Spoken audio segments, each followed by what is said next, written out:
नमस्कार, आप देख रहे हैं द खटक और मेरा नाम है आदित्य। बीकानेर का एक गांव खेड़ली, जहां पर एक हादसा आपको याद ही होगा।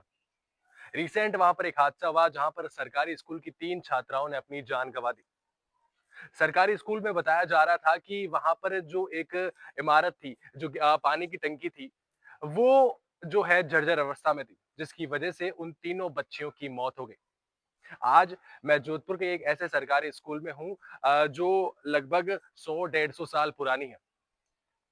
प्राचीन है, लेकिन यहाँ पर व्यवस्थाओं का ध्यान तो रखा जा रहा है। यहाँ पर कलेक्टर ने विजिट भी कर रखा है और कई सरकारी अधिकारी इस स्कूल में विजिट कर चुके हैं। लेकिन फिर भी अगर इसके हालात देखे जाएं, तो शायद कहीं ना कहीं विचारणीय विषय हो जाता है। मैंने बताया कि स्कूल में ध्यान बच्चों का ऐसा रखा जाता है कि जहां पर अब जर्जर अवस्था में पूरी इमारत हो चुकी है, वहां पर बच्चों को जाने की मनाही है। लेकिन खुदा न खास्ता कभी बच्चे खेलते हुए उस ओर चले जाए तो शायद हादसा या अनहोनी हो सकती है। मैं जो जो इमारत है आप मेरे पीछे देख सकते हैं, जो पूरी जर्जर अवस्था में है। और अगर मेरे इस तरफ नीचे की तरफ देखा जाए तो यहीं पर स्कूल संचालित होती है, और मतलब ये है कि ये जो पूरा भवन है, पूरी इमारत जो है, वो स्कूल के ही अधीन है, स्कूल के ही हिस्से में आती है। तो कहीं ना कहीं सरकार को शायद ध्यान देना चाहिए कि स्कूल का जो है वापस एक बार जो है निर्माण होना चाहिए। जहां पर सही करवाने की जरूरत है, उसको सही करवाना जरूरी है।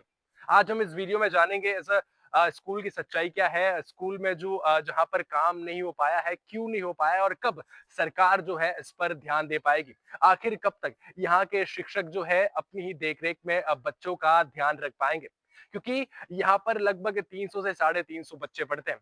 हर एक पर टीचर शायद ध्यान नहीं दे पाएगा। कहीं ना कहीं खेलता हुआ बच्चा अगर इसकी चपेट में आ जाए तो इसका जिम्मेदार कौन होगा, क्योंकि सीधा सवाल स्कूल और स्कूल के शिक्षकों पर जाएगा।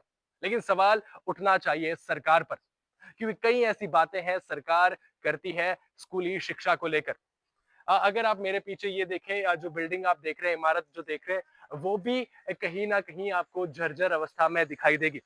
अगर मैं वापस इस तरफ अगर आऊं तो यहाँ पर भी आपको झाड़ियों का ढेर दिखाई देगा, यहाँ पर राख दिखाई देगी।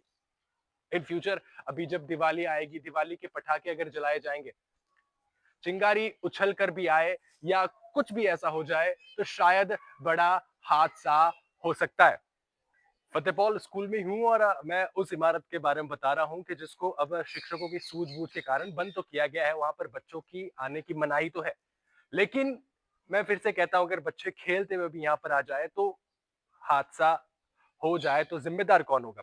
चलिए मैं अब आपको एक और इमारत के बारे में बता दूं। यहाँ पे जो ये भवन है, यहाँ ऊपर आप देखेंगे तो छज्जे भी आपको टूटते हुए नजर आएंगे। मतलब काफी ऐसे छज्जे हैं जो गिर चुके हैं, और काफी ऐसे छज्जे हैं जो गिरने की हालत में झरोके जो है, यानी आप देख सकते हैं कि प्राचीन इमारत है।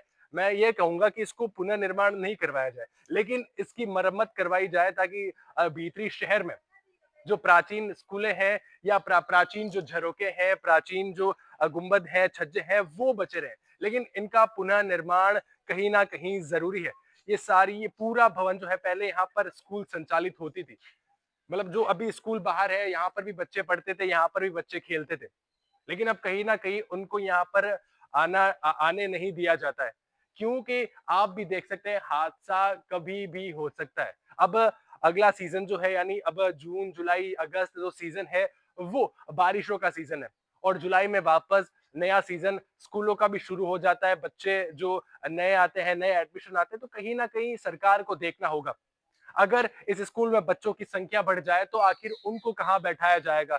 अगर शिक्षकों की संख्या बढ़ जाए, बच्चों की संख्या बढ़ जाए, तो कक्षाएं कहाँ पर संचालित होगी। कई सारे सवाल है, इन सवालों का जवाब आखिर सरकार कब देगी। अगर हादसा हो गया तो उसका जिम्मेदार आखिर कौन होगा। मैं पूरी स्कूल की इमारत के बारे में बता रहा हूँ आपको कि जिसको अब यूज में नहीं लिया जाता, लेकिन फिर भी कहीं ना कहीं हादसे का कारण बन सकती है।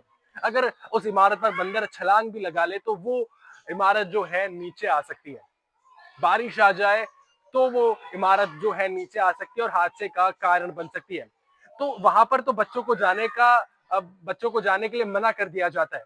लेकिन अगर मैं कहूं कि एक ऐसी जगह भी है जहां पर बच्चे 100% जाएंगे, तो आप सोचेंगे कि ऐसी कौन सी जगह है जहां पर बच्चे जाएंगे और शिक्षक मना नहीं कर पाएंगे। ये है स्कूल का एंट्रेंस, यानी मुख्य द्वार जहां से बच्चे जो है प्रवेश लेते हैं। और इसके ऊपर अगर आपको दिखाया जाए, वहां पर गुंबद है, छज्जे हैं, वो अब गिर चुके हैं, गिर रहे हैं।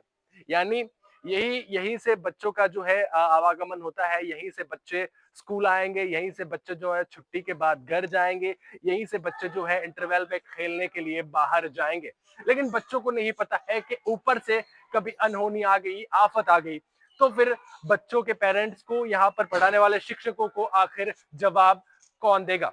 आप इस बारे में क्या कहेंगे, मुझे जरूर बताएं, और ऐसी जानकारियों के लिए द खटक के साथ जुड़े रहें।